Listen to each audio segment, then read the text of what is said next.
Olá, boa tarde. Agora em Manaus são 12 horas e 56 minutos. O SBT Notícias desta quarta-feira já está no ar. E nós começamos falando sobre os constantes acidentes no trânsito. Ontem, um micro-ônibus fez uma vítima na Zona Leste. Hoje, houve 2 acidentes envolvendo motociclistas. Uma pessoa morreu e outra ficou ferida. E essa triste estatística se torna comum aqui na capital. O repórter Tiago Guedes nos fala sobre essa situação. Olá, Tiago. Boa tarde. Boa tarde, Mariana. O acidente mais grave aconteceu aqui na Avenida Castelo Branco por volta das 9 horas da manhã. O motociclista Edmilson Andrade Matos, de 23 anos, estava entrando aqui na avenida fazendo a curva quando bateu na lateral desta carreta. Ele caiu e foi esmagado pelas rodas. A passageira que estava com ele na moto foi levada em estado de choque para o hospital. O outro acidente aconteceu na Avenida Torquato Tapajós, também no início da manhã. Uma moto ficou prensada entre um carro e um caminhão que transportava concreto. O motorista da moto não se feriu, mas a passageira ficou com a perna quebrada. Tiago Guedes, para o SBT Notícias. Obrigada pelas suas informações, Tiago. Segundo dados do Manaus Trans, de janeiro a outubro deste ano, já morreram 225 pessoas em acidentes de trânsito em Manaus. 16 vítimas a mais que no mesmo período do ano passado. E com o fim da greve dos bancários, a Caixa Econômica Federal informou em nota que vai ampliar o horário de atendimento. A partir de hoje, dia 19 de outubro, todas as agências da Caixa Econômica no Brasil vão funcionar com horário ampliado em pelo menos 1 hora. Ou seja, das 9 da manhã até as 4 da tarde. A medida fica em vigor até o dia 28 deste mês. Detentos do Complexo Penitenciário Anísio Jobim vão fazer o Enem este ano. A participação deles no exame faz parte do Plano de Incentivo à Educação e ao Esporte, que ganhou novas parcerias. Romy Júnior vai fazer o Enem pela segunda vez. Ele se inscreveu aqui mesmo, no Complexo Penitenciário Anísio Jobim. A gente faz para manter, né, a expectativa do nosso conhecimento e para atualizar também, tendo em vista que a gente faz estudos, né? Antes da prova, se prepara também, tem uma preparação. No ano passado foram mais de 200 inscritos e este ano o número deve ser maior.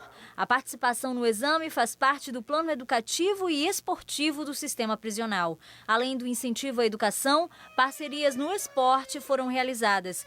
Nesta terça-feira, o Compage recebeu materiais esportivos. Trazendo aqui para o sistema prisional a possibilidade e a oportunidade desses internos participarem de jogos, participarem da vida social, estarem preparados para alcançar a liberdade futuramente. É necessário que a gente possa retomar com o Ministério do Esporte a execução do projeto Pintando a Liberdade, que além da produção de materiais, gerar renda para os nossos detentos, também vamos ter a diminuição das penas, o que é fundamental para a expectativa das pessoas que querem iniciar um novo caminho. Além desse material, outros investimentos estão previstos em esporte e educação.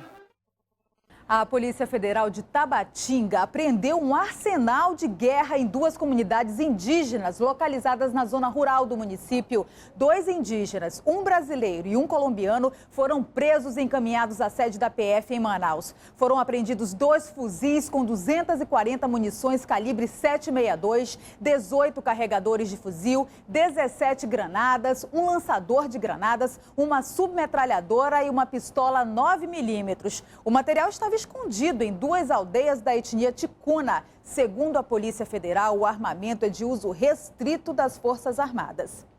E com a chegada do período chuvoso, os pais devem estar atentos à saúde das crianças. Além das gripes, este ano especialistas alertam para a coqueluche. Sol forte e de repente vem a chuva. Com a instabilidade do tempo, os pais precisam estar em alerta para as viroses. O pequeno Elias, de 9 meses, precisou ser levado ao pronto-socorro. Com febre, coriza e tosse, a mãe recorreu à ajuda médica. É nosso clima, porque a gente às vezes está na rua, né, com a criança e está mau sol e de repente cai aquela chuva, então prejudica muito a criança, né? Nós adultos já ficamos ruins, imagina uma criança, né? De acordo com especialistas, o período é propício para as viroses, principalmente gripes e resfriados. Em um resfriado comum, a criança simplesmente escorre o nariz, espirra um pouquinho, incomoda, mas na realidade não tem febre, não tem dificuldade respiratória, se alimenta bem, está esperta. Então, essa parte da insuficiência respiratória simples, ela pode ser tratada com um pediatra nos CAICs. Este ano, uma outra doença tem chamado a atenção dos médicos e os pais precisam estar em alerta. Tem um pequeno alerta sobre a coqueluche, a antiga tosse comprida, que realmente leva as crianças a tossir e um quadro de dificuldade respiratória e a criança chega até a vomitar. Então, quando tiver um caso desse, nós estamos pedindo que elas venham aos postos de saúde. Além das doenças respiratórias, por conta das enchentes e das fortes chuvas, vômitos e diarreias podem aparecer. Por isso, os pais devem ter cuidados com a água ingerida pelos pequenos e evitar expor as crianças ao forte calor e frio e chuva e sereno. Hoje, os trabalhadores das bases de petróleo pararam as atividades por 2 horas em todo o país. De acordo com o Sindicato dos Petroleiros do Amazonas, a paralisação é para reivindicar o cumprimento do acordo coletivo que foi entregue à Petrobras. O prazo para que a empresa desse uma resposta terminou na segunda-feira, mas até agora os funcionários dizem que não têm informações sobre a proposta de reajuste salarial e melhores condições de trabalho. E o mercado imobiliário está aquecido no Amazonas. A boa notícia para quem pretende comprar um imóvel é que os valores devem se estabilizar. Manaus tem um dos valores do metro quadrado mais caros do Brasil. Mesmo assim, o mercado imobiliário só cresce no estado. Os imóveis têm um custo alto e grande parte disso se deve à distância que o Amazonas tem em relação às outras regiões do país. Quanto mais você eleva o nível de acabamento, a categoria do imóvel, o tamanho do imóvel, ele requer granito, porcelanato, metais, e isso tudo hoje vem do sul, sudeste do Brasil. Esse é a grande justificativa do nosso metro quadrado, no alto padrão, ser um pouco mais caro que o resto dos brasileiros. Segundo o presidente do Conselho Federal dos Corretores de Imóveis, os preços são elevados em todo o Brasil.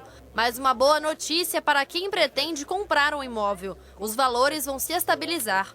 Nós não temos mais por onde crescer os preços imobiliários no Brasil hoje em dia. Então nós já sentimos nesse momento que está havendo uma estabilização e até em alguns casos um certo refluxo de preço, porque nós chegamos no limitador. Esses dados foram apresentados na cerimônia de comemoração ao Dia do Corretor de Imóveis. No Amazonas, são 3.600 em atuação. Pelo terceiro ano, o Conselho no estado fez uma ação social. Mais de 20 mil latas de leite foram arrecadadas. A quantia vai ser entregue à Casa Vida e deve ajudar na alimentação de cerca de 800 crianças com HIV. Esse leite vai ajudar bastante as crianças. A gente sabe que no enfrentamento do HIV, da AIDS, a nutrição é um fator super importante. Então a doação desse leite vai fazer uma diferença bem fundamental na vida deles.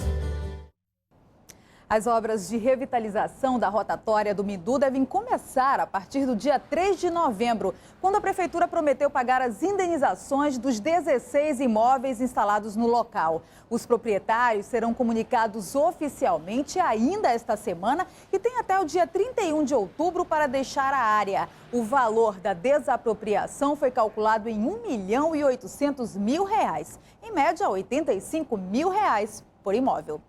No próximo bloco tem esporte. A ginasta amazonense Bianca Maia conquista 3 medalhas de ouro para o Brasil. E no Mundial de Futsal você vai ver o resultado do jogo entre Irã e Uruguai e a goleada do Brasil sobre a Holanda. Agora são 13h04. Nós voltamos já já.